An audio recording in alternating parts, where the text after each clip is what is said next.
प्यारे दोस्तों, आपका सिक्का शॉर्ट एंड टाइपिंग में स्वागत है। यदि आप चैनल पर नए हैं तो चैनल को सब्सक्राइब कर बेल आइकन को प्रेस करें। डिक्टेशन 5 सेकंड बाद 100 शब्द प्रति मिनट की गति से बोली जाएगी। Ready, start. माओवाद से मुक्ति की घड़ी। माओवाद से मुक्ति की समय सीमा निकट आ जाने के पूर्व बस्तर में 25 लाख के इनामी माओवादी सरगना पापाराव ने अपने 17 साथियों के साथ जिस तरह हथियार डाले, उसे माओवादियों के इस सबसे बड़े गढ़ में माओवादी हिंसा के अंत का एक निर्णायक क्षण मानना स्वाभाविक है, क्योंकि यह इस क्षेत्र का आखिरी बड़ा माओवादी सरगना माना जाता था। देश का माओवाद से मुक्ति की कगार पर पहुंचना एक बहुत बड़ी उपलब्धि है। इस उपलब्धि के लिए पूरा श्रेय मोदी सरकार और विशेष रूप से गृह मंत्री अमित शाह को जाता है, जिन्होंने यह संकल्प लिया कि एक निश्चित अवधि में माओवादियों को घुटने टेकने के लिए विवश किया जाएगा। यह संकल्प पूरा होता इसलिए दिखाई दे रहा है क्योंकि सुरक्षा बलों ने एक व्यापक और कहीं अधिक प्रभावी रणनीति के तहत माओवाद के खात्मे का अभियान छेड़ा।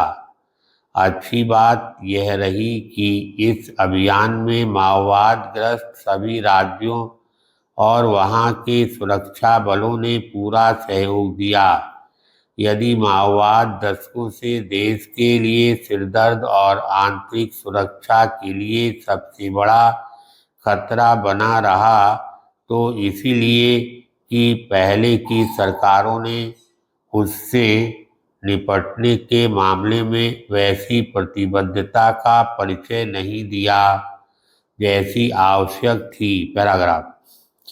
अब जब माओवाद अंतिम सांसें गिनता दिख रहा है, तो यह ध्यान रहे कि ग्रामीण क्षेत्रों में हथियारबंद माओवादी भले ही असहाय निरुपाय दिख रहे हों, लेकिन अर्बन नक्सल कहे जाने वाले उनके उन समर्थकों को अनदेखा नहीं किया जाना चाहिए जो माओवादी संगठनों को वैचारिक खुराक देते रहे हैं। स्पष्ट है कि केंद्र सरकार एवं राज्य सरकारों को हताश निराश माओवादियों को फिर से सिर उठाने का अवसर नहीं देना चाहिए।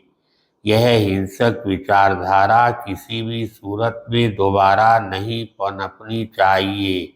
माओवाद घोर अतिवादी एवं सभ्य समाज को चुनौती देने वाली एक विषैली और विजातीय विचारधारा है। स्पष्ट है कि इस विचारधारा का सामना विचार के स्तर पर भी करना होगा। ऐसा करते समय यह भी स्मरण रखना होगा कि निर्धन वंचित ग्रामीणों और विशेष रूप से वनवासियों के हितों की रक्षा की फर्जी आड़ लेकर पनपी इस विचारधारा को समय समय पर राजनीतिक संरक्षण भी मिला, क्योंकि माओवादी भोले भाले ग्रामीण लोगों के हितों के बहाने कमीशन खोरी और उगाही करने वाले गिरोह में तब्दील हो गए थे। इसलिए वे अपने को सशक्त करते चले गए। सबसे आश्चर्यजनक बात यह रही कि वे विभिन्न स्रोतों से आधुनिक हथियार एवं विस्फोटक भी हासिल करने में समर्थ रहे। यह सबको और विशेष रूप से माओवादियों के दबे छिपे समर्थकों और उनसे हमदर्दी रखने वालों को समझने की आवश्यकता है कि माओवाद सरीखी विनाशकारी विचारधारा के लिए इस देश में कोई स्थान नहीं हो सकता। धन्यवाद।